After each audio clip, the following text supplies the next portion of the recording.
Hi friends, welcome back to మన channel. అందరూ ఎలా ఉన్నారు? ఈ రోజు మన వీడియోలో ఎంతో రుచికరంగా ఆరోగ్యకరంగా ఉండే బీరకాయ శనగల కర్రీ ఎలా తయారు చేసుకోవాలో చూద్దాం. ఇది అన్నంలోకి చపాతీలోకి అద్రిపోతుంది. మరి ఆలస్యం చేయకుండా ప్రాసెస్ లోకి వెళ్ళి చూద్దాం పదండి. మరి దీనికంటే ముందుగా మన ఛానల్ ని సబ్స్క్రైబ్ చేసుకొని అలాగే పక్కనే ఉన్న బెల్ ఐకాన్ ని క్లిక్ చేయండి. నేను పెట్టే ప్రతి ఒక్క వీడియో మీకు నోటిఫికేషన్ ద్వారా వస్తుంది. నేను ఇక్కడ ఒక కప్పు నైట్ నానబెట్టిన శనగలను తీసుకున్నాను. మీరు ఒక గంట ముందు నానబెట్టిన శనగలను తీసుకుంటే సరిపోతుంది. ఇక లేత బీరకాయలని ఒక అరకిలో తీసుకొని ఇలా చెక్కు తీసి 2-3 సార్లు వాటర్ తో వాష్ చేసుకొని ఇందులోనే 7-8 పచ్చిమిర్చి అలాగే ఒక ఆనియన్ వాష్ చేసుకొని తీసుకోవాలి.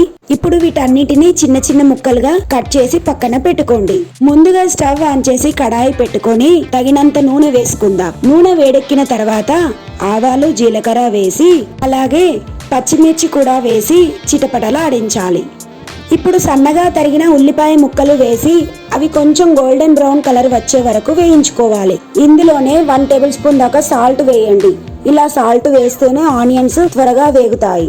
నిజంగా ఉల్లిపాయలు ఇలా మంచి కలర్ వస్తేనే కర్రీకి మంచి టేస్ట్ వస్తుంది. ఇప్పుడు కొద్దిగా అల్లం వెల్లుల్లి పేస్ట్ వేసి పచ్చి వాసన పోయే వరకు ఫ్రై చేసుకుందాం.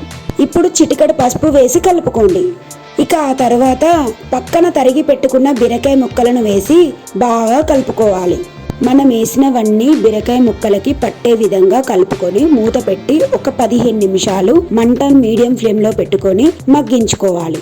ఇలా మధ్య మధ్యలో మూత తీసి కలుపుకుంటూ మగ్గించుకోవాలి. బీరకాయలో సహజంగా వాటర్ అదంతటదే వస్తుంది. అందుకే ప్రత్యేకంగా నీళ్లు పోయాల్సిన అవసరం లేదు. చూడండి, ఇక్కడ వచ్చిన వాటర్ అంతా డ్రై అయిపోయే వరకు మీడియం ఫ్లేమ్ లోనే ఉడికించుకోవాలి. ఇక ఆ తర్వాత మూత తీసి ఒకసారి అంతా కలుపుకోండి. ఇలా బీరకాయ ముక్కలు చక్కగా ఉడికిపోయాయి. చూడండి, వాసన అయితే గుమగుమలాడిపోతుందండి. ఇప్పుడు మనం పక్కన ఉంచిన శనగలను వేసుకుందాం.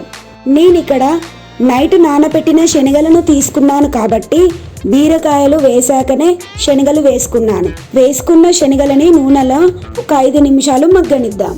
మీరు గంట ముందు నానబెట్టిన శనగలను తీసుకుంటే ఖచ్చితంగా శనగలు వేసాకనే బీరకాయలు వేయండి. ఇలా శనగలు వేయడం వల్ల బీరకాయ కర్రీ టేస్ట్ మారిపోతుంది. చాలా బాగుంటుంది. ఇలా ఒకసారి ట్రై చేయండి. అస్సలే అంటే అస్సలే వదలరు, అంత బాగుంటుంది.